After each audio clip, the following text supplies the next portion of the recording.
Deduce an expression for the electric potential due to any point on its axis. Dipole के लिए पूछा होगा, dipole miss हो गया. Electric potential for the dipole, क्योंकि axis word आ गया ना, कोई बात नहीं, हमें पता है डायपोल के लिए है. Mention one contrasting feature of electric potential of a dipole. देखो डायपोल है ना, at a point as compare to that due to single charge.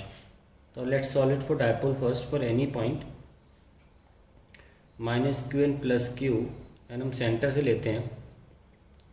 Suppose हमारा ये पॉइंट जो है वो पी है, इसको हमने ए मान लिया, इसको हमने बी मान लिया. ये आधा आधा ए लेते हैं ना, ए और ए. ये आपका डिस्टेंस ए पी हो गया और ये डिस्टेंस बी पी हो गया. तो एक पोटेंशियल माइनस क्यू की वजह से होगी और एक पोटेंशियल प्लस क्यू की वजह से भी होगी. So we will be V A plus V B. It will be written as K Q upon minus का upon A P plus K Q upon B P. Let's take K Q common, तो आ जाएगा 1 upon B P minus 1 upon A P.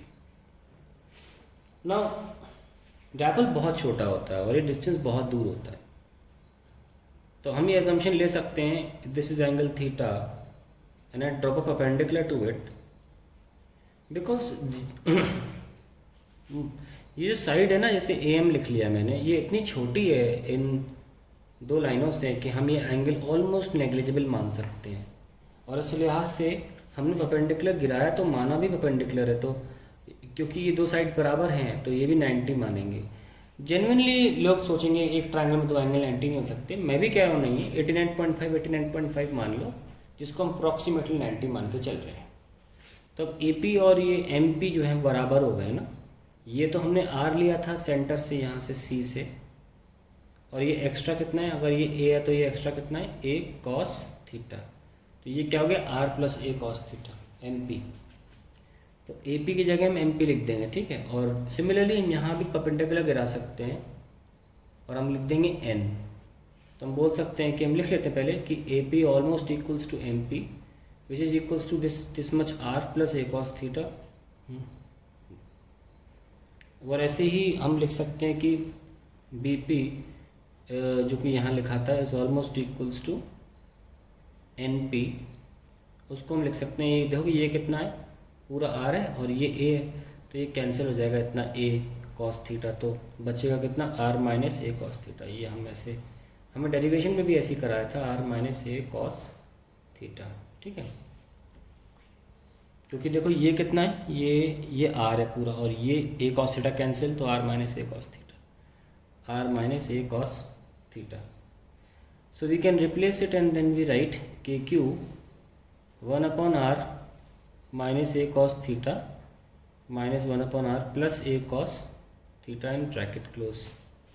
Now let's solve it. V is equals to kq r plus a cos theta minus r plus a cos theta upon r square minus a square cos square theta. ये cancel. So we have K Q into 2a cos theta divided by R square minus A square cos square theta. ये हम p मान सकते हैं, K P cos theta upon R square minus A square cos square theta. That is the potential we have. Now अब क्या बोला जा रहा है, कंपेयर करें. Mention one contrasting feature of electric potential of a dipole at a point as compared to that due to single charge. इसके लिए हमें क्या करना पड़ेगा, हम कहेंगे for a short dipole हम निगलेक्ट करेंगे कि r बड़ा है a से, तो ये हम हटा सकते हैं.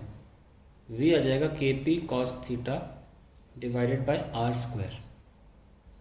तो हम जानते हैं कि एक सिंगल पॉइंट के लिए v proportional to 1 by r होता है, पर for short dipole it is proportional to 1 by are square. यही फीचर मेन डिफरेंस है दोनों के बीच में. पॉइंट चार्ज के लिए it is 1 by r and for dipole for a short dipole it is 1 by are square.